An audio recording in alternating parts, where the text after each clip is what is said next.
Hello my friends and welcome. Well, Russia tried to perform their so-called revenge, but instead Ukraine strikes the Russian infrastructure, I would say even with more results. On the screenshot you may see the Russian oil depot in Angel City. This is the very important facility. The fuel from it is used to refuel the Russian bombers.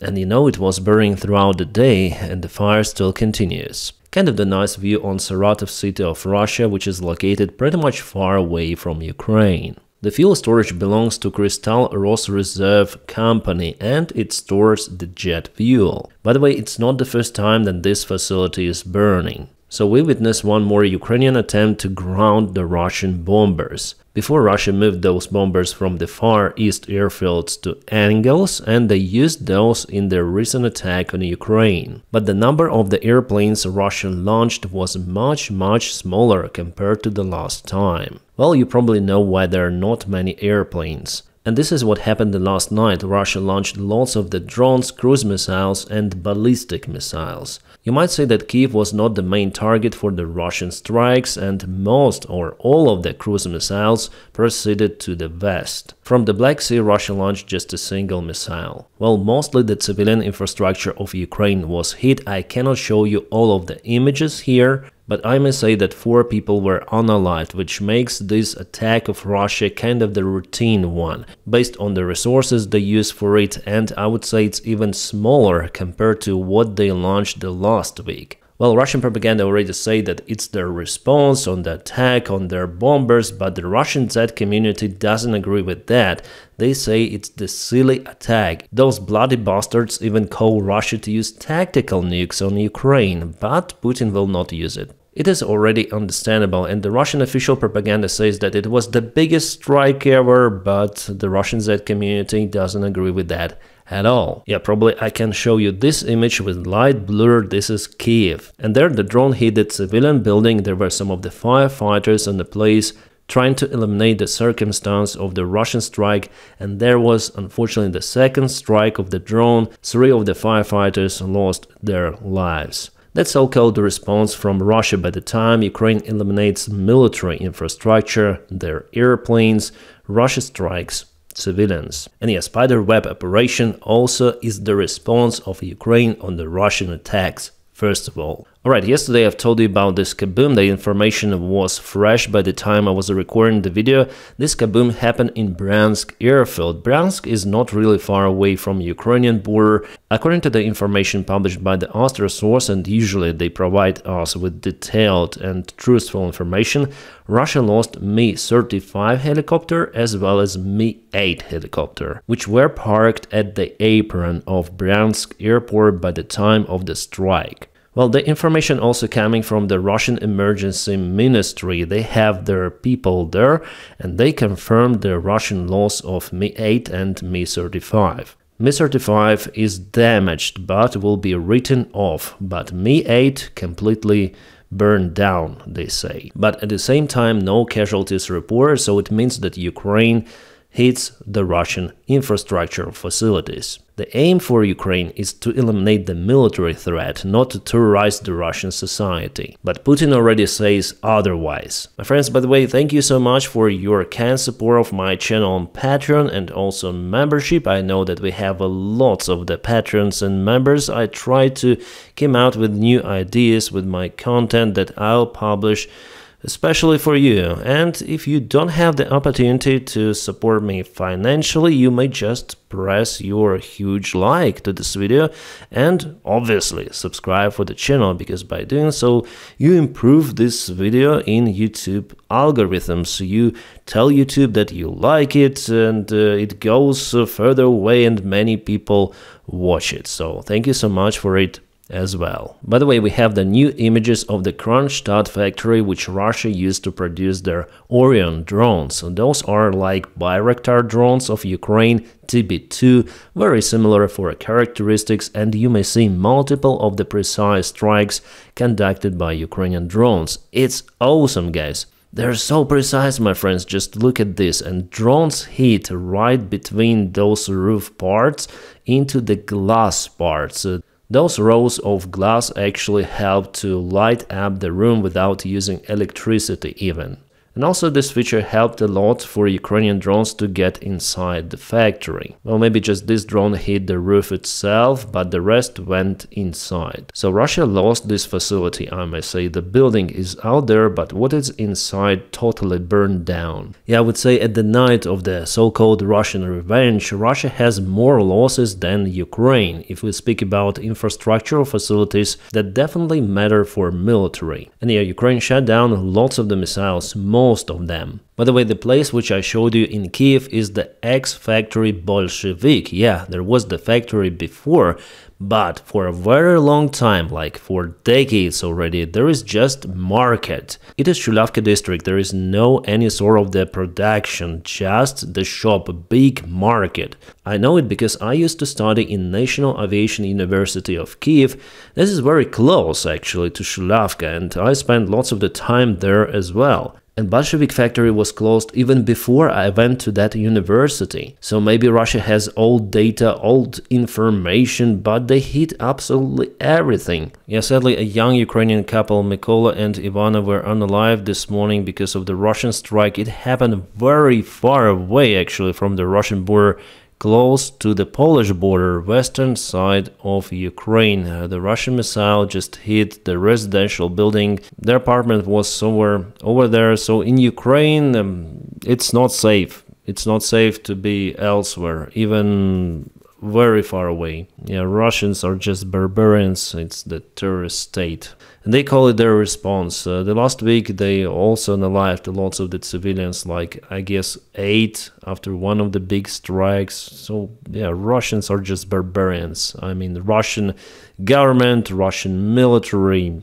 And yeah, just recently they hit one more gliding club. I used to fly there several times. It's not far away from Kiev, let's say. I cannot specify you the name for now because attack happened recently, but there was like nothing. Just grounded Antonov 2, maybe 1, maximum 2. There is nothing really, just the field, but it is marked as the probably airfield or the club, and Russia hit it. But I know personally that there was nothing, and even after the war had started there was nothing after it, just abandoned place almost. Why abandoned? Well, because the flights during the wartime are prohibited, even on gliders.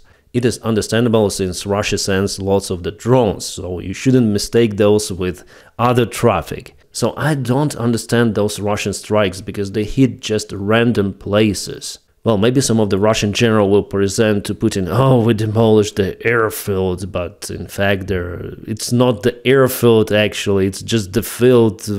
Fuckers. And yeah, I guess Russia already hit all of the places where I used to fly. My main club, Buzova, Nalivaykovka airfield, they were demolished at the beginning of the war.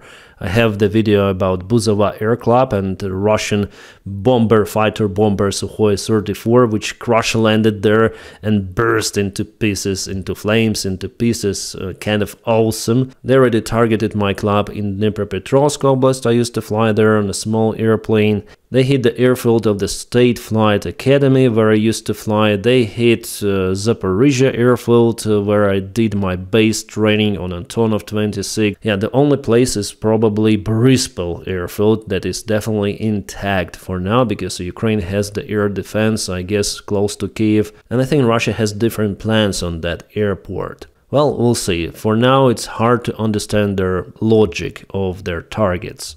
Alright, about Ukraine's special military operations on territory of Russia, it seems like more to come. Well, at least if we trust the Washington Post, they say that Ukraine's dirty war from Ukraine, no, I guess from Russia it's dirty, is just getting started. So Ukraine, as they say, is planning to conduct more of those operations similar to spider web. They even wrote that Ukraine is planning to strike Russian military ships in open oceans of, for example, Atlantic Ocean. Well, kind of interesting. It's kind of the long-range operation after all, but what tools Ukraine could use? I guess Ukraine is limited with just imagination now. We understand that Ukraine has no other choice rather than to improvise to eliminate any sort of the threat from Russia. You see, Putin is just willing to sacrifice his soldiers on front lines, taking just small portions of the ground. He's playing this long war game. He thinks that the Ukrainians will finally get tired and will call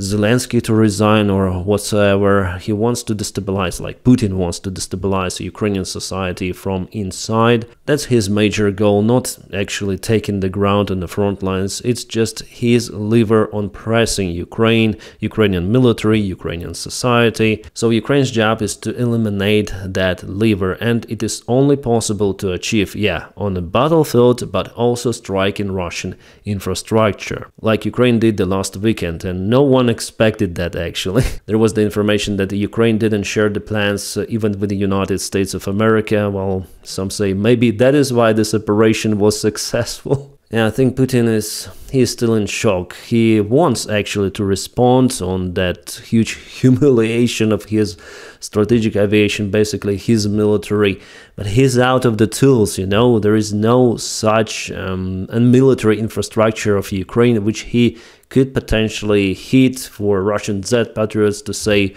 oh, there was the revenge, definitely. The only way out actually is to use tactical nukes. That's what Z community asks, as I told you. But Putin will not do it. He understands the circumstances. That's why we witnessed yesterday just this regular strike that is exaggerated in the Russian media. Yeah, actually it's bad what happened the last night in Ukraine. Russia attacked Ukraine, but it's regular. Like, again, it happens almost once in a week or something, especially recently after Donald Trump and Putin start their regular conversations. And about Donald Trump, by the way, we have the information from the Wall Street Journal that White House quietly pressures Senate to water down Russia's sanctions. Remember the Graham, I guess Senator Graham's package that has the huge support in Senate. 82 senators out of 100, I guess, are willing to vote for it, but Donald Trump is breaking it down.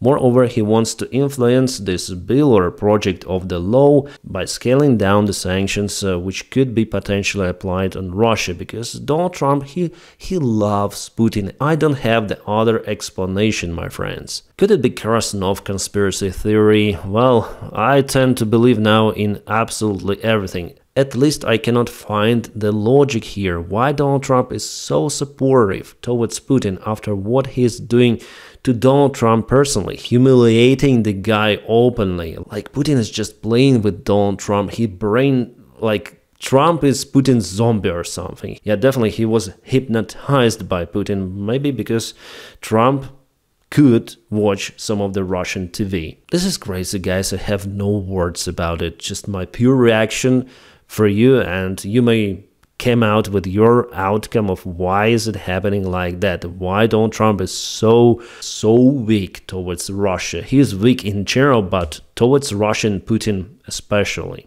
Looks like Putin saved his life or something someday in the past. Yeah, crazy. Well, the good thing that Ukraine has lots of the supporters out there in Europe, especially new Chancellor Merz. He's out there standing for the values of freedom, democracy. He's our guy, and I'm very happy that during his visit to United States, Merz said lots of the stuff about Ukraine. He tried to convince Donald Trump to pressure Russia, but according to multiple of the news outlets, he failed with his mission. Unfortunately, Donald Trump is not listening to Merz. Chancellor also says that some of the United States lawmakers have no idea of scale of the Russia's rearmament. So Russia is getting ready for a long war. They rearm their military. They invest lots in producing military stuff. They hire more of the volunteers, they say. Russia goes full in a long-term war scenario, maybe not only against Ukraine. And some of the lawmakers, he says, out there in the United States, they're still blind about it. And I think Taka as well, he's not even reading the reports coming from intelligence, as some of the media again says. Trump usually plays the golf and watches TV. That is how he obtains the information from the rumors coming from his friends and blue screen. Alright, it seems like Wagner army is coming back to the fight in Ukraine. Yeah, some of their units are getting back to Russia from Africa after spending there almost 3 years, 3.5 actually. One of their commanders, called sign Mehan, is hiring even volunteers. I blurred their contacts for it not to be their advertisement, and they promise 3 million rubles for signing the contract with Wagner.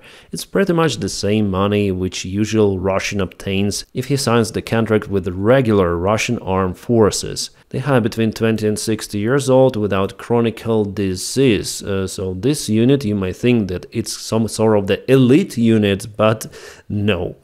Just recall this guy and the losses Wagner army had, so the tactics is the similar mid-waves. There is no difference between Wagner army and the regular army in the tactics they use. And I would say that this new Wagner group regiment or battalion is not the old school Wagner. I guess they used just this brand Wagner to attract more people de facto with Prigozhin's kaput. Wagner also kaputed as it was. And yeah, it's not just about Prigozhin, but also about Utkin, the Wagner himself, and the rest of the people who are not alive any longer. The Wagner army is just one more unit of the Russian army, nothing special is out there. Alright guys, about the conflict which happens between Donald Trump and Elon Musk. For now it slowed down a little because yesterday it was really harsh, outstanding, but definitely they divorced, they broke out, and Elon Musk is now willing to withdraw the funds which he invested into support of the Republican Party. Yeah, he still can do it, and according to the actual source, they refer to advisor of Elon Musk is intended to do it. So that's the huge loss for Republican Party, for Donald Trump personally. Elon Musk was the biggest investor of his presidential campaign. This tandem could really be very powerful, but those two are narcissists, so they cannot live together. It's more like psychological factor, so this guy wants to be a leader, this guy wants to be a leader in one team. It's impossible. And also, as I say to you many times, both of them are idiots.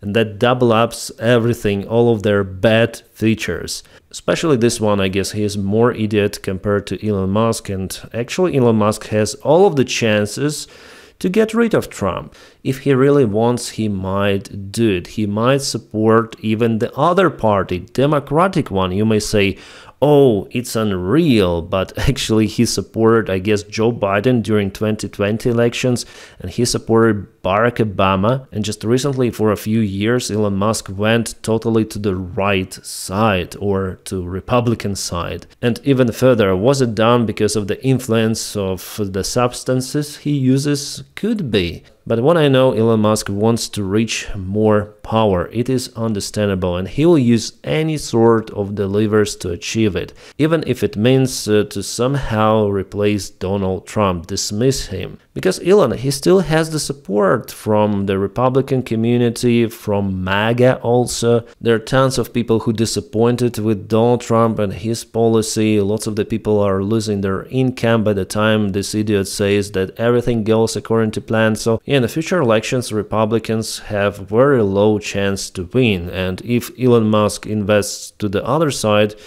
it could be very interesting. Again, it's just the probability, my crazy conspiracy theories, because it's hard now to imagine Elon Musk in Democratic camp, but everything is possible now, as you may see. Yeah, many people say, including me, that this conflict is just imminent based on the psychological portraits of Donald Trump and Elon, but no one thought that it would be that harsh as it happened yesterday. So yeah, politics is kind of the strange world. Now probably they're gonna resolve this conflict somehow, but they will remain enemies, Donald Trump and Elon Musk. By the way, what's happening now with his Twitter, it's still live, the voting, it's time to create a new political party in America. Yeah, majority voted for it. But actually, yeah, he haven't escalated too much from the last evening. Could be wave down, wave up, but we have the rumors that Donald Trump and Elon Musk, they want to make a deal, as Donald Trump usually says. like to avoid a really huge confrontation between them. Well, if it is publicly like that, I mean, this confrontation is already out there and it's very huge. And tell me guys your opinion, how do you feel it? Will this drama continue or they will just settle things down? Alright, now let's go to the front lines updates. We have just the enemy movement for today, so they moved towards Kidrativka over here. It was yesterday, it is today. They still advance in the Sumy region. Let's zoom out from this perspective, again yesterday and today. So they moved also to Lochnia and very close to Yunakivka. Yunakivka is a much bigger village, but Lochnia goes to it almost without interruptions. So I would say that this bridgehead is already kind of big, but at the same time we have the report from the NATO officials that Russia is actually not planning the assault operation on Sumy. They don't have that plan. We have it from the NATO intelligence chiefs. It was a report today, and of course it is understandable because Russia needs lots and lots of the forces to take Sumy under control. It is not a small town and they were unable to get it under control or occupy during the very start of the full-scale intervention to Ukraine. By the time Ukraine wasn't really prepared, still there was the resistance. But now then Ukraine is ready, then defense lines have been built, then Ukraine has weapons after all compared to what it was in 2022. Now for Russia this idea is absolutely crazy. If they advance towards Sumy, they will be totally kaboomed, kaputted. For them it will be worse than Bakhmut, and they don't have currently the resource, the major resource they need are volunteers. And also Russia crossed the border with Ukraine in this area from one patch of the woods to another patch of the woods, creating a small bridgehead. So maybe they're gonna go to Yunakivka from two of the directions. Other than that, we don't have the other movements on the front lines for the last update, guys. Everything is happening in Sumy now. All of the Russian movements in the east were slowed down gradually for the last week. Now guys, please don't forget to press your huge like to this video. By doing so, you help me a lot. And also subscribe for the channel. It is also important. I wish you all a peaceful sky wherever you are and have a great time.